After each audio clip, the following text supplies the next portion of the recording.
Hey, good Monday morning. Today we're in 2 Samuel chapter 16. Let's get into it. When David was a little past the top of the mountain, there was Ziba, the servant of Mephibosheth, who met him with a couple of saddled donkeys, and on them 200 loaves of bread, 100 clusters of raisins, 100 summer fruits, and a skin of wine.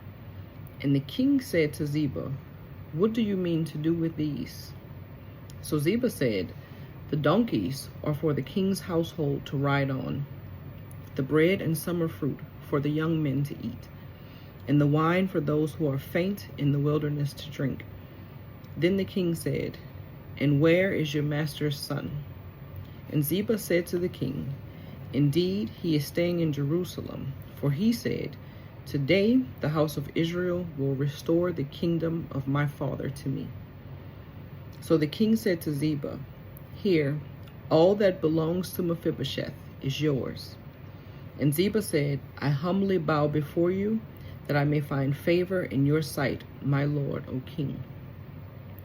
Now when King David came to Bahurim, there was a man from the family of the house of Saul, whose name was Shimei, the son of Gera, coming from there. He came out, cursing continuously as he came, and he threw stones at David and at all the servants of King David.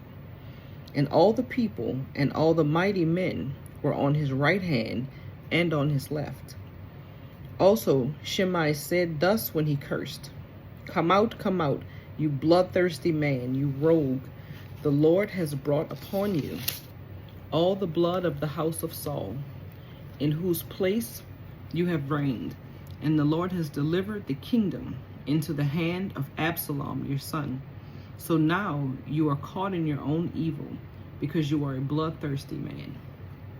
Then Abishai, the son of Zeruiah, said to the king, "Why should this dead dog curse my lord the king? Please, let me go over and take off his head." But the king said, "What have I to do with you, you sons of Zeruiah? So let him curse, because the Lord has said to him, 'Curse David.' Who then shall say, 'Why have you done so?'" And David said to Abishai and all his servants, "See how my son who came from my own body seeks my life? How much more now may this Benjamite? Let him alone and let him curse, for so the Lord has ordered him. It may be that the Lord will look on my affliction, and that the Lord will repay me with good for his cursing this day." And as David and his men went along the road, Shimei went along the hillside opposite him and cursed as he went, threw stones at him, and kicked up dust. Now the king and all the people who were with him became weary, so they refreshed themselves there. Meanwhile, Absalom and all the people, the men of Israel, came to Jerusalem, and Ahithophel was with him. And so it was, when Hushai the Archite, David's friend, came to Absalom, that Hushai said to Absalom, "Long live the king, long live the king." So Absalom said to Hushai, "Is this your loyalty to your friend? Why did you not go with your friend?" And Hushai said to Absalom, "No, but whom the Lord and this people and all the men of Israel choose, his I will be, and with him I will remain. Furthermore, whom should I serve? Should I not serve the presence of his son?